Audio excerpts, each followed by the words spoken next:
Pakistan railway ने Tezgam express में premium lounge dining car का इजाफा कर दिया।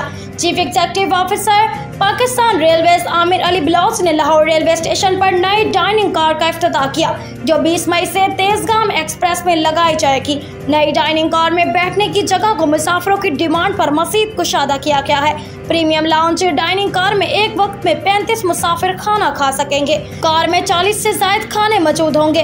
इससे कबल बाउलदीन जकरिया एक्सप्रेस में प्रीमियम लाउंज डाइनिंग कार लगाई गई थी। जकरिया एक्सप्रेस में कामयाबी पर नई डाइनिंग कार का दायरा कार बढ़ाया गया। प्रीमियम लाउंज की मकबूलियत के पेश नजर अगले चंद हफ्तों में इसे खैबर मेल और इलामा इकबाल एक्सप्रेस में भी लगा दिया जाएगा। Chief executive officer Pakistan railways Aamir Ali Baloch ने कहा है कि नई डाइनिंग कार के इजाफे से मुसाफिरों का सफरी तजर्बा पहले से बहुत बेहतर होगा। उन्होंने कहा कि रेलवे आमदन 70 अरब से भी जायद हो चुकी है।